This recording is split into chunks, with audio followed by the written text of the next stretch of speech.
सो hello बच्चों, how are you? I hope कि आप लोग बहुत अच्छे होंगे and I pray to God कि आप लोग हमेशा खुश रहें।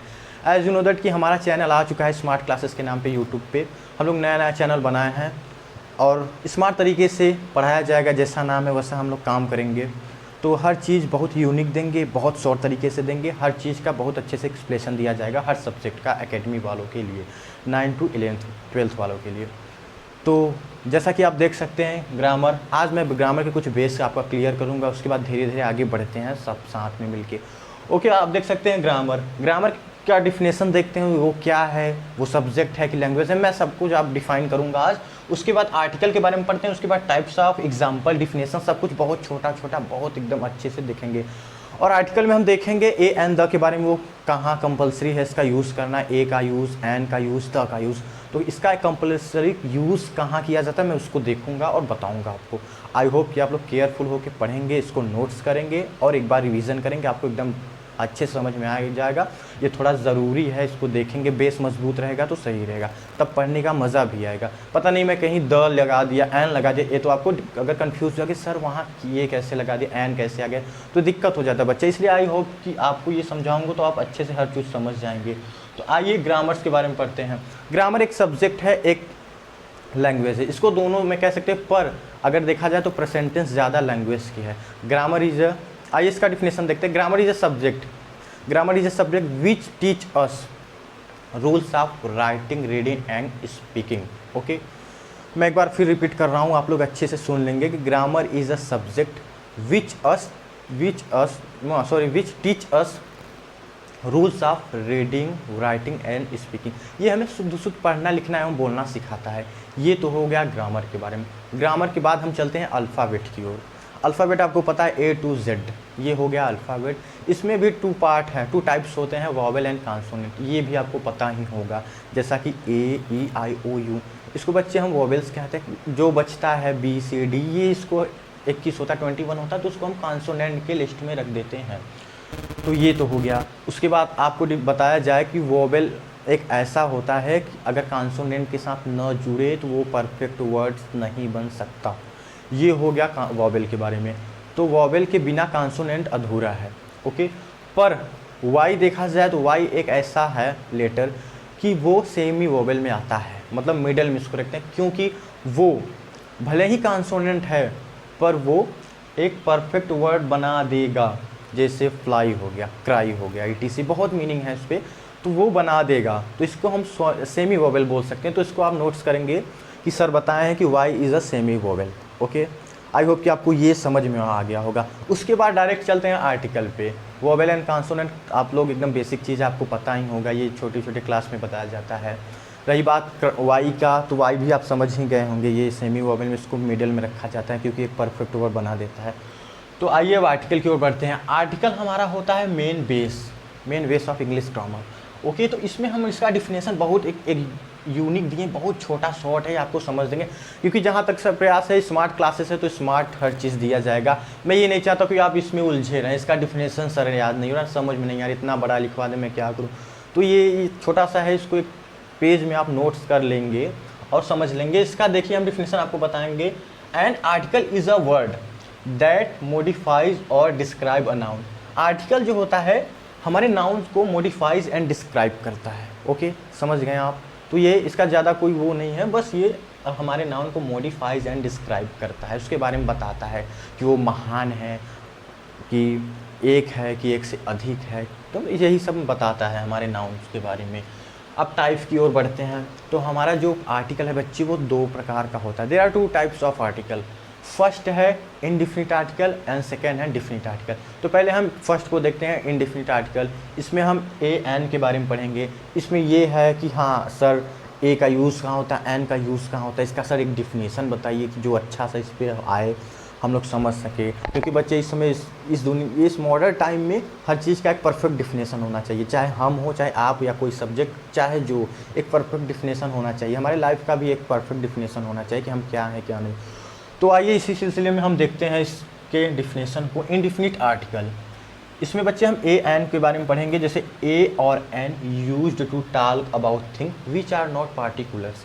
हम इस उस नाउन के बारे में पढ़ेंगे जो पार्टिकुलर नहीं होना चाहिए। पार्टिकुलर अगर नहीं है तो फिर भी चल जाएगा, ये नहीं जरूर है। जैसे द, तो ये ग्रेट लोगों के साथ लगाया जाता है, ग्रेट नाउन के साथ, तो बस ये नॉर्मल पार्टिकुलर नॉर्मल के साथ नहीं द का प्रयोग होता। पर ये ए एन होता है, ये पार्टिकुलर के साथ लग सकता है, नहीं भी, अगर पार्टिकुलर हो फिर भी लग सकता है, नहीं है फिर भी लग सकता है, इसमें कोई दिक्कत नहीं है। तो ये समझते हैं ए और an used to talk about thing which are not particular. Okay, आप समझ गए हैं, ये हो गया इतना। अब एक इसका एग्जाम्पल देखते हैं। फॉर एग्जाम्पल है an apple, an elephant, an Indian, an MLA, an hours, an union. तो बच्चे इसका एक मीन्स ये है कि अगर आप किसी वर्ड को बोल रहे हैं, एक्सप्लेन कर रहे हैं, तो अगर जो हमारा साउंड है, अगर वो वोवेल से शुरू हो गया, जैसे A E I O से अगर हम देख रहे हैं, और A I E I O U ये ET से जो है, इसमें से अगर ये स्टार्ट हो रहा है तो वहाँ आपको चुपचाप एन लगा देना है, वहाँ ए नहीं करना है। अभी मैं ए के बारे में बता रहा हूँ, पहले आप इसको अच्छे समझ लीजिए कि हम एन का यूज़ वहाँ करेंगे जहाँ अगर हम किसी वर्ड को बोल रहे हैं, किसी शब्द को बोल रहे हैं, तो उसमें जो हमें साउंड निकल रहा है हमारे मुंह से, तो वो वोवेल होना चाहिए। ठीक है, तो ये हो गया एन। ए के मतलब जैसे a dog, a cow, a lion, a union, a university, ये हो गया। तो इसमें क्या है कि अगर हम किसी वर्ड को बोल रहे हैं तो उसका जो साउंड है, फर्स्ट साउंड है, वो हमारा कॉन्सोनेंट से होना चाहिए, कोई दिक्कत नहीं। अगर यू है, यू एक जहाँ से आपको पता है कॉन्सोनेंट, वोवेल है, बट अगर उसका फर्स्ट साउंड कॉन्सोनेंट है तो आपको चुपचाप ए लगा देना है। आपको बस कुछ देखना नहीं है वोवेल है कि कॉन्सोनेंट, बस आपको साउंड को सुनना है। अगर साउंड वोवेल में है तो आपको एन लगाना है, अगर कॉन्सोनेंट में है तो ए लगा देना। तो ये हो गया इसका डिफिनेशन। आपको पता हो, आप इंडेफिनिट आर्टिकल का डिफिनेशन लिख देंगे, उसके बाद ये सब इसका जो एग्जाम्पल मैंने फॉर एग्जाम्पल किया, इसको आप समझ लेंगे। जैसे एन MLA है, अगर एम बोल रहे हैं तो पहले ए आ रहा है, एज यू नो दैट कि ए इज़ अ वोवेल, तो ये एन हो जाएगा। आवर्स, यहाँ एच साइलेंट है तो आवर्स होगा, वो आपको पता ही है वोवेल है, तो यहाँ एन हो जाएगा। ओके, तो अब ये हो गया ए के बारे में, एन के बारे में आपको पता चल गया है। बस आपको इतना रखना है, आपको फर्स्ट साउंड देखना है, वर्ड का फर्स्ट साउंड देखना है, और कुछ नहीं, हमें आँख बंद करके चुपचाप लगा देना है ए और एन के बारे में। बहुत ही इजी है। अब हम देखते हैं सेकेंड जो टाइप है उसका बी, डिफिनिट आर्टिकल्स।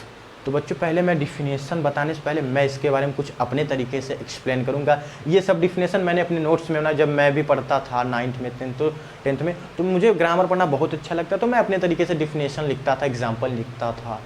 तो मैं सोचा कि क्यों ना जब अपने तरीके से मैं समझ लिया तो कुछ बच्चों को भी पढ़ाया जाए, कुछ समझाया जाए। अगर वो समझ रहे हैं तो बहुत बेटर होगा, और हम लोग का पूरा प्रयास रहेगा। हमारे साथ एक टीचर है, मेरा फ्रेंड है वो आर्यन, वो भी आपको पढ़ाएंगे साइंस, सोशल साइंस, ये सब, ये ST भी चलेगा, साइंस भी चलेगा, बहुत अच्छे से समझाया जाएगा, शॉर्ट तरीके से आपको हर चीज़ डिफाइन किया जाएगा। तो आइए हम अपने टॉपिक पे चलते हैं, डिफिनिट आर्टिकल। तो बेटा ये ग्रेट नाउन के पहले हमें लगाना है, ग्रेट नाउन होना चाहिए, महान। अगर यूनिक चीज़ है, यूनिक बिल्डिंग है, इमारत जिसे बोलते हैं, जैसे कि यूनिक मतलब आप जो महान है उसके पहले आपको यूनिक नाउन की, जैसे कि व्यक्ति, वस्तु, स्थान, वो महान होना चाहिए, उसके बारे में लोग जाने, तो उसके साथ हम द का प्रयोग करेंगे। अगर एग्जाम्पल में देखा जाए तो ग्रेट जो हैं, जैसे the Mahatma Gandhi, the Ganga river, the Taj Mahal, ये सब हो गए। ये नदी हमारा गंगा मैया जो है, ये भी एक महान नदी के नाम से जानी जाती हैं, तो यहाँ भी द लगेगा। द महात्मा गांधी, ये भी एक महान ही है हमारे देश के, तो इनके पहले भी हम द लगाएंगे। और देखा जाए द ताजमहल, ये भी एक यूनिक बिल्डिंग है, तो इसके के साथ भी हम चुपचाप द का प्रयोग करेंगे। आपको बस इतना समझना है कि सर हमको बताए हैं कि द का यूज़ वहाँ होगा जो नाउन ग्रेट हो, उसके पहले मैं चुपचाप द का प्रयोग लिखूँ। आइए इसके कुछ एग्जाम्पल देख के और अच्छे से मैं डिफ़ाइन करूँगा, एक्सप्लेन करूँगा और अच्छे से। हाँ तो बच्चों, जैसे कि आपने देखा ग्रामर का डिफिनेशन, आर्टिकल्स, उसके टाइप एंड सब कुछ देखा, बस बचा क्या है, डिफिनिट आर्टिकल के एग्जाम्पल। तो ये थोड़ा इम्पॉर्टेंट है, तो इसको मैं अलग से फिर से मैं बता रहा हूँ अच्छे से। तो आपने उसका डिफिनेशन देखा डिफिनिट आर्टिकल का, कि वो ग्रेट नाउन के पहले यूज़ होता है, पार्टिकुलर नाउन के साथ यूज़ होता है। अब मैंने बताया आपको कि जैसे ग्रेट, वस्तु, स्थान, व्यक्ति हो, उनके साथ आप द का यूज़ करेंगे, पहली बात। अब दूसरी बात ये है कि with unique people and object, हमें यूनिक पीपल एंड ऑब्जेक्ट के साथ इसका यूज़ करना है। जैसे द सन, सन एक अपना यूनिक है, एक है सन, ये पूरे ब्रह्मांड में सन एक है, ये भी यूनिक है। द मून, ओके, जितने भी प्लैनेट्स हैं ये सब यूनिक हैं, इसके आगे आप द लगाएंगे। द प्रेसिडेंट, प्रेसिडेंट भी हमारा यूनिक शब्द है, ये इसके साथ भी हम द का यूज़ करेंगे। द वर्ल्ड, हमारा संसार, ये भी यूनिक ही है। The sky, okay, as you know that कि मैंने बताया कि यूनिक लोगों के साथ द का प्रयोग करेंगे, ग्रेट नाउन के साथ द का प्रयोग करेंगे, ये हो गया। अब देखते हैं फेमस बिल्डिंग, म्यूज़ियम, मोन्यूमेंट्स के साथ द का यूज़ होता है, ओके। भवन, जो भवन है, संग्रहालय फेमस है, फेमस भवन संग्रहालय के साथ हम द का प्रयोग करेंगे, ये भी एक यूनिक ही है, तो इसके साथ हम द का प्रयोग करेंगे।